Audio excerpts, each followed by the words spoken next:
أعوذ بالله من الشيطان الرجيم. بسم الله الرحمن الرحيم.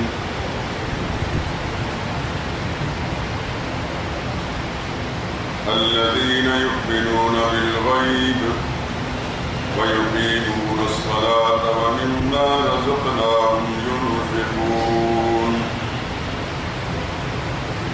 والذين يؤمنون بما أنزل إليك وما أنزل من قبلك وبالآخرة هم يوقنون أولئك على هدى من ربهم وأولئك هم المفلحون.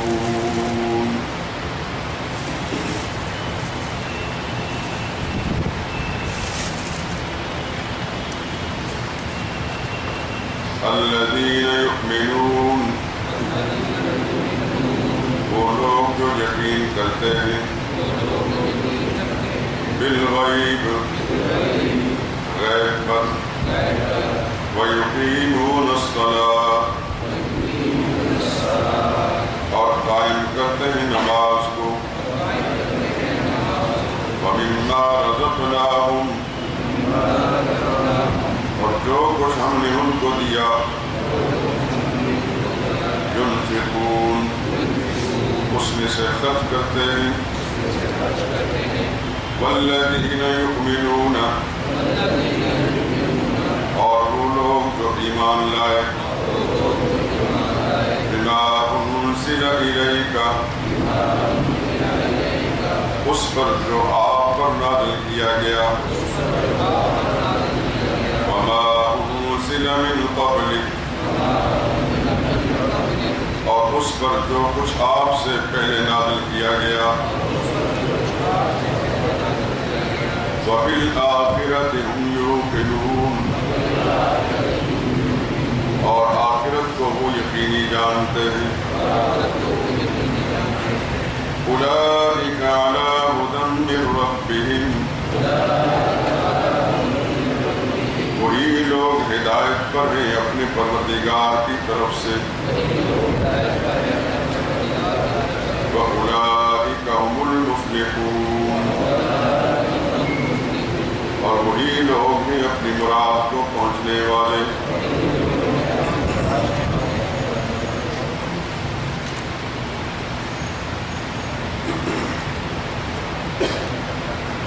سورہ بقرہ کے خلاصے کے بیان میں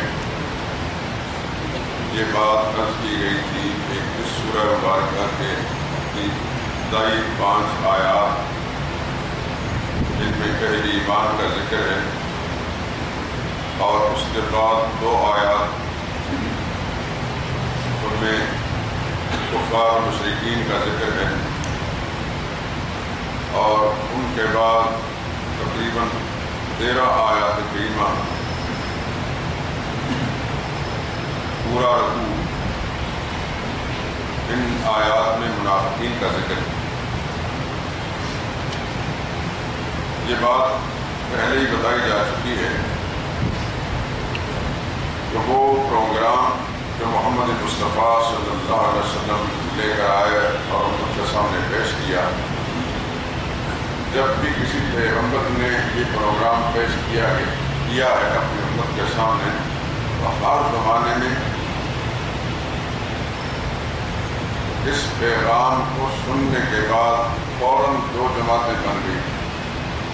ایک جماعت ماننے والی اور دوسری انکار کرنے والی. لیکن یہاں تیسری جماعت کا ذکر بھی ہے. سن چکے ہیں آپ کہ مکی زندگی میں صرف 2 جماعتیں تھیں، پکے ایمان والے اور پکے کافر و مشرک. تیسرا طبقہ مکی زندگی میں پیدا نہیں ہوا تھا. جب ہجرت فرما کر سرور کائنات صلی اللہ علیہ وسلم مدینہ طیبہ تشریف لے گئے، وہاں پر ایک تیسرا طبقہ بھی پیدا ہو گیا جس کو عام زبان میں منافق کہا جاتا ہے. یہ وہ گروہ تھا جو بظاہر مسلمان بنا ہوا تھا مسلمانوں کے ساتھ مل کر نماز بھی پڑھتے اور تمام اسلامی مراحت بھی لیتے، لیکن اندر سے وہ نبی کریم صلی اللہ علیہ وسلم کی باتوں کو نہیں تسلیم کرتے تھے، بلکہ حضور اکرم صلی اللہ علیہ وسلم کی بغض رکھتے تھے اور اہل ایمان کے ساتھ۔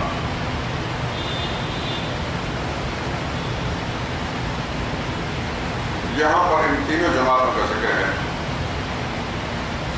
ابتدا میں چونکہ دو جماعتیں تھیں تو شروع کی آیات میں دو جماعتوں کا ذکر ہے، بعد میں پھر تیسری جماعت بھی پیدا ہوگی اور پھر اس کا ذکر بھی آ رہا ہے، اس کی آگے آئے گی انشاءاللہ عزیز۔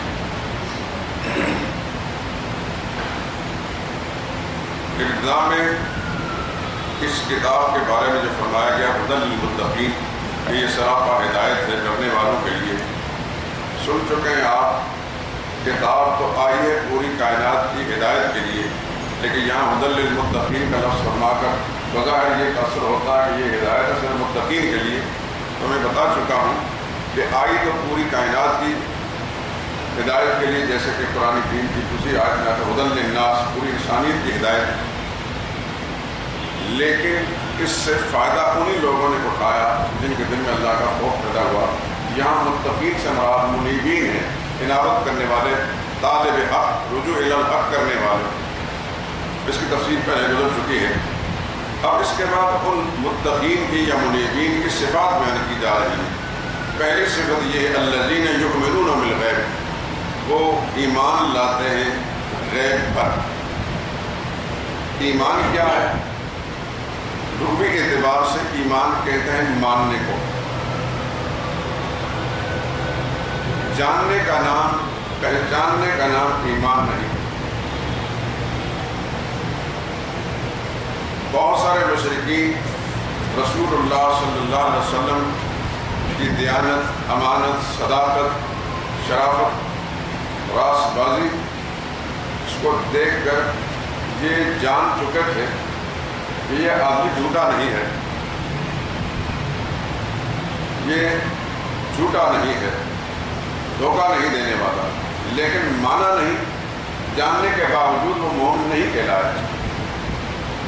آگے چل کر آپ دیکھیں گے اہل کتاب کے بارے میں فرمایا گیا یعرفونہ کما یعرفون ابناءہم، وہ پہچانتے ہیں محمد مصطفیٰ صلی اللہ علیہ وسلم کو اسی طرح جس طرح اپنے بیٹوں کو پہچانتے ہیں۔ اسی طرح انسان کے اپنے بیٹے کو پہچاننے میں جس طرح غلطی نہیں لگتی تو وہ اسی کا بیٹا ہے۔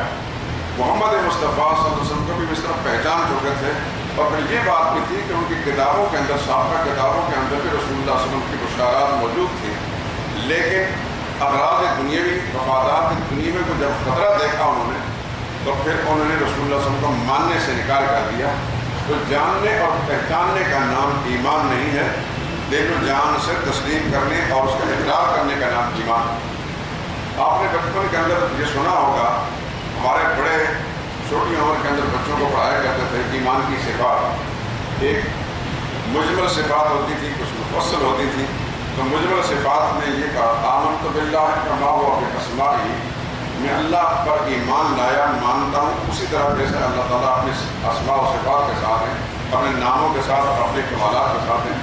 وقبلت جمیع احکامہ، اور میں نے اس کے تمام احکام کو قبول کر لیا۔ اقرار باللسان، یہ جتنی باتیں بھی ہیں اس کا میں زبان سے اقرار بھی کرتا ہوں، وہ تصدیق و بالقلب، اور اندر سے اس کی تسلیم کرتا ہوں۔ تو ایمان کا ایک ظاہر ہے، ایک باطن ہے، باطن سے اس کی تصدیق کرنا بھی لازمی ہے اور ظاہر اقرار کرنا بھی لازمی ہے۔ ایک آدمی دل سے اس کی تصدیق کرتا ہے لیکن ظاہر اقرار نہیں کرتا، وہ بھی منافق ہے۔ ایک آدمی منہ سے اقرار کرتا ہے لیکن دل سے تصدیق نہیں کرتا، وہ منافق ہے۔ مدینہ کے جو لوگ تھے وہ ظاہر میں اقرار کرتے تھے لیکن دل سے تسلیم نہیں کرتا، منافق ہے۔ ایمان، خالص ایمان کے لیے لازمی یہ دونوں شرطیں ہیں، زبان سے اقرار کرنا بھی، اظہار کرنا بھی، اور دل سے تسلیم کرنا بھی۔ تو ایمان نام ہے ماننے کا، اور ماننے کی دو چیزیں ہیں، زبان سے اقرار کرنا اور دل سے تسلیم کرنا۔ یہاں ایک بات میں آپ کے عرض کر دوں، قرآن کریم کے اندر دو لفظ آتے ہیں، کہیں اسلام کا لفظ آتا ہے، کہیں ایمان کا لفظ آتا ہے۔ ایمان جیسا میں نے ابھی بتایا، ایمان نام ہے ماننے کا۔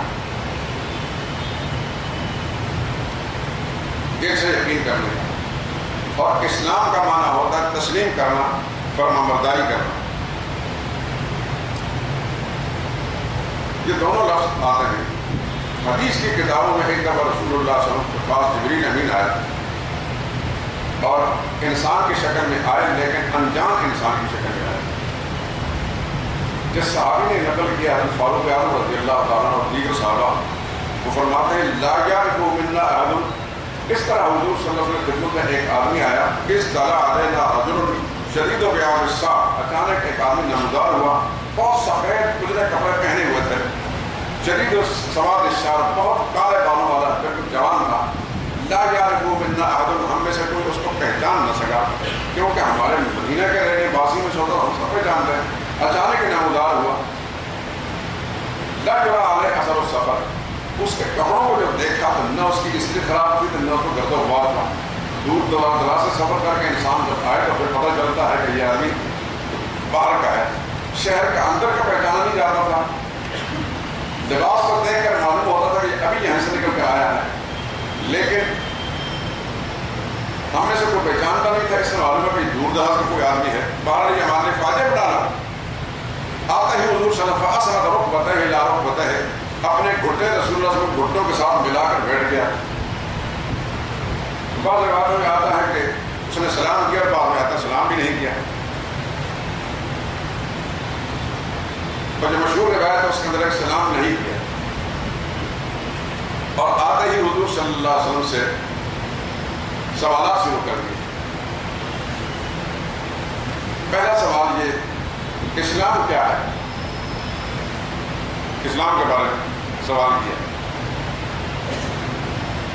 اسلام کے بارے میں رسول اللہ صلی اللہ علیہ وسلم نے فرمایا کہ تو اس بات کی شہادت دے کہ اللہ کے سوا کوئی اور عبادت پکار کے لائق نہیں، اور تو نماز قائم کرے اور زکوٰۃ ادا کرے اور رمضان کے روزے رکھے اور بیت اللہ کا حج کرے.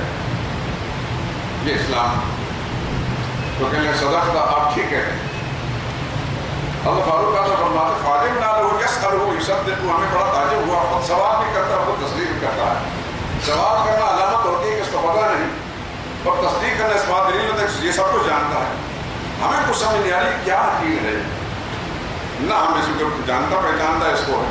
اور سوالات بھی ایسے انداز سے کرتے ہیں. اس کا بیٹھنے کا انداز بالکل جاننے والا تھا.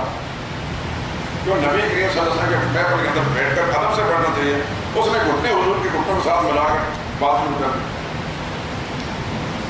اصل بات یہ کہ ہے وہ جبریل امین، لیکن اپنے آپ کو چھپایا. اور اس وقت رسول اللہ صلی اللہ علیہ وسلم کو بھی پتہ نہیں چلا. سوالات پوچھ کر جو جانے لگے یا چلے گئے تو حضور صلی اللہ علیہ وسلم پر یہ بات نہ پہنچ گیا جو جبریل امین تھے.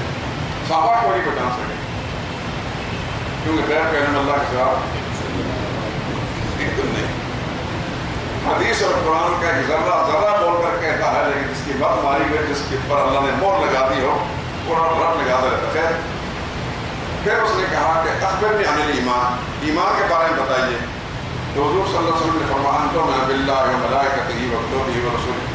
اللہ پر ایمان لایا، اللہ کی کتابوں پر، اللہ کے رسولوں پر، اللہ اور قیامت پر ایمان، اور خیر و شر کی تقدیر پر ایمان. اس نے کہا صدقت، آپ ہی کہتے ہیں. پھر حضرت عمر فرماتے ہیں ہمیں توجہ ہوا، خود سوال کرتا خود تصدیق کرتا ہے. تصدیق کرنا تو ایسی بات ہے جیسے کہ ممتحن امتحان لے رہا ہے، اور سوال کرنا اس بات کرنے کی جاہل آدمی کو پتہ نہیں چلتا. لیکن ہم بول نہیں سکتے تھے اس لیے کہ نبی کی بہن کمال ادب. خدا کی قسم اس واقعے کو دیکھ کر انسان حیران رہتا ہے کہ ان کے آقا کے سامنے ایک آدمی بڑے بے ادبی کے ساتھ بیٹھتا ہے اور سوالات بھی ایسے بھونے انداز سے کرتا ہے جو بظاہر اصل میں سوالات کے انداز کرنا. جبریل امین اس بات کو چھپانا چاہتے تو منشا الہی بھی یہی تھی، لیکن صحابہ کرام کو تو معلوم تھا کہ کون ہے. اور سوال کرنے اور بیٹھنے کا جو انداز ہے بالکل بدویانہ انداز تھا. لیکن رسول اللہ صلی اللہ علیہ وسلم کی محفل تھی، صحابہ کرام بول نہیں سکتے تھے. جس میں فلک نے ایسا منظر نہیں دیکھا جو ادب صحابہ کرام نے رسول اللہ صلی اللہ علیہ وسلم کو بتایا. خدا سے دعا مانگ کر اللہ پاک ہم سب ادب نصیب کرے، دین کا بھی اور اہل دین کا بھی، اسلاف کا بھی، صحابہ کرام کا، بزرگان دین جن سے دین ہمیں پہنچا ہے. اس کے اندر علماء کرام محدثین بھی ہیں، مفسرین بھی ہیں، فقہاء کرام بھی ہیں، اور جتنے اللہ والے لوگ ہیں، اللہ کے مقبول بندے ہیں. اللہ پاک سب کی محبت نصیب فرمائے اور ان کی اتباع نصیب فرمائے۔ یاد رکھیں بے ادب انسان کو کبھی دین کا فیض نہیں پہنچتا۔ میں ایک بات کہا کرتا ہوں، آپ حضرات جو پرانے ساتھی ہیں وہ جانتے ہیں، جب اللہ کی توحید کا مسئلہ ہم بیان کرتے ہیں تو بہت سارے لوگ جن کی مت ماری گئی ہے وہ کہتے ہیں کہ یہ بزرگوں کی توہین کرتے ہیں، یہ بے ادب ہے، بزرگوں کو نہیں مانتے، یہ نبی کو نہیں مانتے۔ اس شہر کے اندر یہ سب کچھ ہوتا ہے۔ ایک عرصے تک تو بڑا زبردست پروپیگنڈا میرے خلاف ہوا کرتا تھا، کیونکہ میرے توحید مرکز کے اندر یہاں سے آواز سارے شہر کے اندر پھیلتی ہے، بے شمار لوگ یہاں کے کاروباری دائیں بائیں باتوں میں لے کر جاتے ہیں، تو پھر وہ لوگ جو قبر فروش ہیں کو نام جو قبروں کی تجارت کر کے کیا نہ بیچو گے جو ملتا ہے صنم پتھر کے، ان کو بہت تکلیف ہوتی تھی، بڑے دان پیستے تھے۔ میں نے کبھی پرواہ نہیں کی، نہ کبھی ان کا ذکر کیا، لیکن یہ بات سنتے رہتے تھے کہ بڑا بے ادب ہے، اس کی تقریر نہ سنو، اس کے پیچھے نمازیں نہ پڑھو۔ ہمیں اس بات کی کبھی فکر نہیں رہی، جس کو اللہ نے دین کی بات سمجھانی ہے وہ سمجھ کر دے گا۔ وہ ساری کاوشیں اور ساری محنتیں اور سارے حربے ناکام اور فیل ہو گئے۔ یہاں قریب یہ مسجد کے اندر ایک سال ہوا کرتے تو وہ علامہ کہلاتے تھے، تو 8-10 لقب اس کے آگے پیچھے سے آپس وہ انہوں نے ایک آدمی مقرر کیا تھا نعرہ لگانے کے لیے، سنا ہے کہ اس کو بھی پیسے دیتے تھے نعرہ لگانے کے، اتنے زور سے نعرہ لگاؤ کہ مسجد وفا تک پہنچے۔ پھر کہا جاتا تھا کس نے زور سے نعرہ لگاؤ کہ جامع اشرفیہ تک پہنچے، اور تیسرا مثال اتنے زور سے نعرہ لگاؤ کہ رائے گنج تک پہنچے۔ اس سے سب لوگ چپتے ہیں کہ مجھے لوگ کہتے ہیں کہ آپ کے خلاف یہ بات ہوئی، یہ بات نہیں کرتے، کہنا مجھے پتا کہ مجھے کون اللہ کے نیک بندے دنیا میں نہیں گزرے جن کے خلاف ہم تو ان کے قدموں کے خاک بھی نہیں، انبیاء کرام کے خلاف بھی لوگوں نے باتیں کی ہیں، ہماری کیونکہ حیثیت نہیں۔ بہرحال قرآن کریم میں آتا اما الزرد فیضرب الطوفان، جو جھاگ جو ہوتی ہے بظاہر پانی کی اوپر کی سطح پر جاتی ہے لیکن کچھ کے اثر کے بعد خشک ہو کر ختم ہو جاتی ہے۔ وَأَمَّا مَا يَنْفَعُ النَّاسَ فَيَمْكُثُ فِي الْأَرْضِ، اور لوگوں کے کام میں آنے والی چیز جو ہیرے جواہرات موتی ہوتے ہیں وہ نیچے ہوتے ہیں اور وہی اصل چیز ہوتی ہے۔ ہمارے پاس اور کچھ اللہ کا قرآن تھا، رسول اللہ صلی اللہ علیہ وسلم کی صحیح سنت تھی، اس کو اللہ پاک نے استحکام بخشا ہے، آج قرآن دین کی روشنی پھیل رہی ہے اور مخالفت کرنے والے پیوندے زمین ہو گئے، نام بھی مٹ گئے، اللہ تعالیٰ کے فیصلے ہوتے ہیں۔ تو بات ادب کی کر رہا تھا کہ ہمیں بے ادب کہا گیا، لیکن اس کی پرواہ نہیں، میں اللہ سے درخواست کرتا ہوں، آپ سے بھی یہ التجا کہ اللہ ہمیں ادب نصیب فرمائے، دین کا بھی اہل دین کا بھی، جو اللہ کے مقبول بندے ہیں اللہ ان کا ادب نصیب فرمائے، جو دھوکہ باز فراڈی ہیں اللہ ان کے شر سے ہم سب کو محفوظ فرمائے۔ وہ صحابہ کرام حضور کے ادب کے سبب سے بول نہیں سکے، حالانکہ ان کو بہت تکلیف ہو رہی تھی۔ تیسرا سوال پوچھا اس نے کہ اخبر نے ہمیں احسان کے بارے میں بتایا، وہ احسان کیا ہوتا؟ سرور کائنات صلی اللہ علیہ وسلم ارشاد فرمایا ان تعبد اللہ کأنک تراہ، احسان یہ ہے کہ اللہ کی عبادت اس طرح کرو کہ گویا اللہ آپ کے روبرو ہے، اللہ کو آپ دیکھ رہے ہیں۔ مراد ہے اخلاص، کہ اس اخلاص کے ساتھ اللہ کی بات ہونی چاہیے، گویا رب آپ کو دیکھ رہا ہے، اور اگر اللہ کسی کو نظر آئے تو پھر اس وقت وہ گڑبڑ کر سکتا ہے یا اس کے خیالات دائیں بائیں ہو سکتے ہیں۔ مراد رسول اللہ صلی اللہ علیہ وسلم کے فرمان کا منشا یہ تھا کہ اخلاص کے ساتھ اللہ کی بندگی کرو۔ فَإِن لَمْ تَكُنْ تَرَاهُ فَإِنَّهُ يَرَاكَ، بالفرض اگر آپ کو یہ کیفیت نہیں پیدا ہوتی کہ آپ اللہ کو دیکھ رہے ہیں تو یہ خیال دل میں پیدا کر لو فَإِنَّهُ يَرَاكَ، اللہ آپ کو دیکھ رہا ہے۔ اگر کوئی مزدور مزدوری کر رہا ہے، مالک سامنے بیٹھا تو پھر وہ ہیر نہیں کرے گا، یا یہ کہ سامنے بیٹھا نظر تو نہیں آ رہا لیکن اس کو یہ پتا کہ میرا آقا جو ہے جن کی میں وہ دور سے کہیں دیکھ رہا ہے۔ آج کل تو کیمرے لگے ہوئے دکانوں میں، کیمرے کے ذریعے سے دیکھ رہے ہوتے ہیں کہ میں ملازم کیا حرکتیں کر رہے ہیں، تو پھر وہ کام اخلاص سے کرتے ہیں۔ رسول اللہ کے فرمان کا منشا یہ تھا کہ اللہ کی بندگی اللہ کے بعد اخلاص کے ساتھ کرو، اللہ پاک ہمیں بھی اپنی رحمت کے ساتھ، ہم تو کچھ بھی نہیں، کوئی حیثیت نہیں ہے، اللہ اپنی رحمت کے ساتھ ہمیں بھی اس میں سے کوئی حصہ نصیب فرمائے۔ چوتھا سوال اس نے یہ کیا اخبرنی عن الساعہ، قیامت کے بارے میں۔ اصل میں تو وہ اسلام احسان کی بات سمجھانی تھی لیکن ساری سنا دیتا ہوں تاکہ آپ کو فائدہ ملے. قیامت کے بارے میں بتاؤ قیامت کب آئے گی؟ حضور صلی اللہ علیہ وسلم اس وقت ایک ایسا جملہ ارشاد فرمایا, اللہ کے کروڑوں صلاۃ و سلام ہو آپ کی ذات اقدس پر, ایسا خوبصورت جملہ فرمایا جو قیامت تک کے لیے قانون بن گیا. فرمایا بل مسئول عنہا بعالم من السائل, جس سے یہ سوال پوچھا گیا ہے وہ سوال پوچھنے والے سے زیادہ اس معاملے میں نہیں جانتا. یوں نہیں فرمایا کہ میں نہیں جانتا. کیا کہ حضور یہ فرماتا میں نہیں جانتا, وہ سننے والے سمجھ سکتا تھا کہ شاید رسول اللہ صلی اللہ علیہ وسلم کو اس کا علم نہیں دے گا اور دنیا میں کوئی جانتا ہو, لیکن حضور نے ایسا قانون بیان فرما دیا اس جملے میں, من مسئول عنہا, جس سے یہ سوال پوچھا گیا یا جس سے یہ سوال پوچھا جائے گا کبھی بھی بعالم, وہ زیادہ جاننے والا نہیں ہوگا سائل سے. یعنی سائل کو پتا نہیں تو مسئول عنہا کو بھی پتا نہیں. قیامت تک کے لیے ایک قانون بیان کر دیا کہ قیامت کے معاملے میں جب بھی کسی نے کوئی سوال کیا, سوال کرنے والا جو سوال کرے گا وہ بے خبر ہے, تو جس سے سوال کیا جائے وہ بے خبر ہے. قرآن کریم ہے قل انما علم عند ربی یسألونک عن الساعۃ, میرے نبی آپ سے قیامت کے بارے میں پوچھتے کہتے ہیں انما علم عند ربی, بات پکی ہے کہ اس کا علم میرے رب کے پاس ہے. لا یجلیہا لوقتہا الا ہو, اس کے وقت اللہ تعالیٰ کے سوا کوئی ظاہر نہیں کرے. اب یہ 4 سوال جب مکمل ہوئے تو حضور نے انکار فرمایا کہ یہ سوال ایسا ہے کہ اس کے بارے میں کوئی جواب نہیں دے سکتا. پھر اس نے آخری سوال یہ کہ اخبرنی عن اماراتہا, اس کی کچھ نشانیاں بتائیے. تو حضور نے فرمایا اس وقت نشانیاں بڑی عجیب ہیں.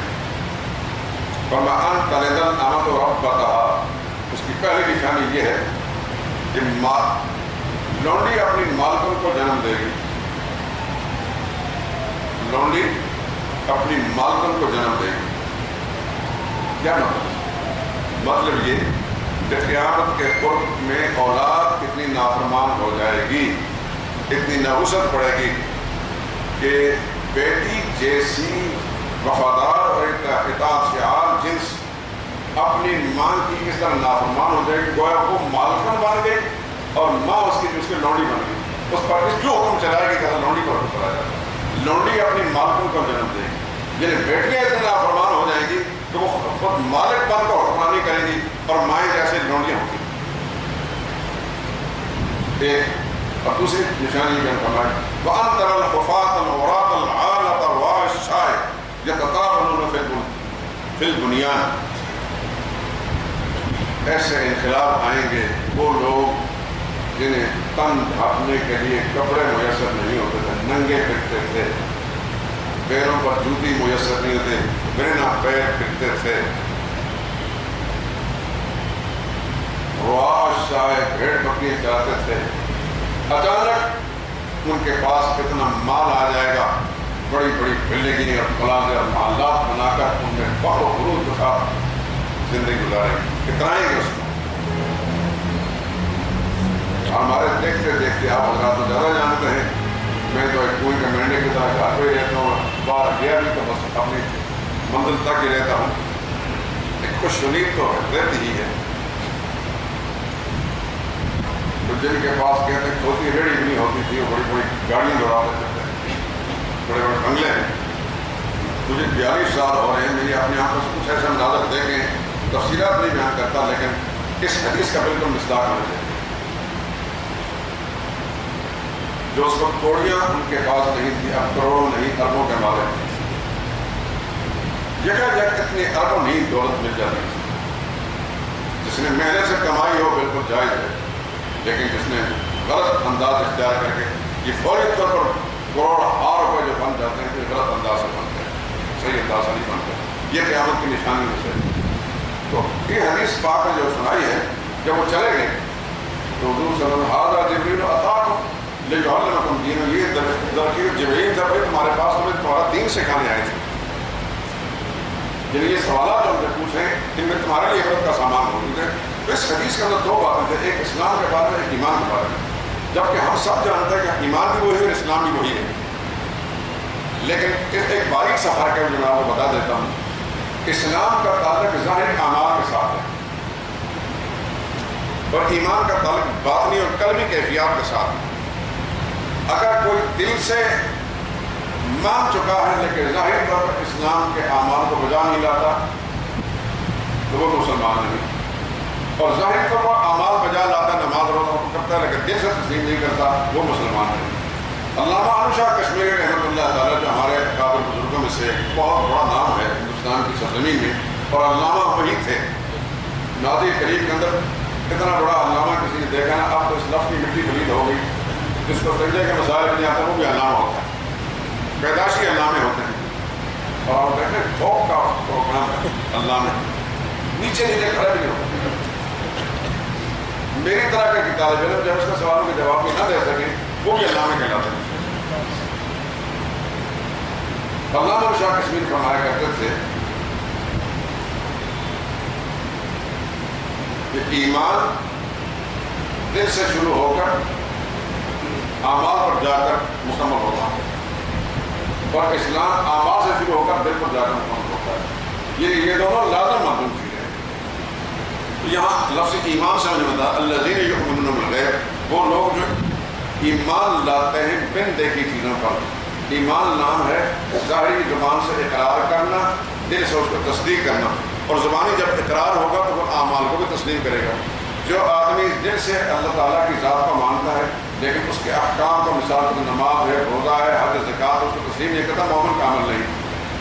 اللہ کی ذات و صفات کو ماننا، دل کی گہرائیوں سے ماننا، اور پھر اس کے احکام کو اپنے اعمال میں بجا لانا، تب جا کر اسلام اور ایمان مکمل ہوتا ہے، اور ایمان صحیح ہوتا ہے۔ الذین یؤمنون بالغیب، وہ یقین لاتے ہیں بالغیب، ان چیزوں پر جو انہوں نے دیکھی نہیں۔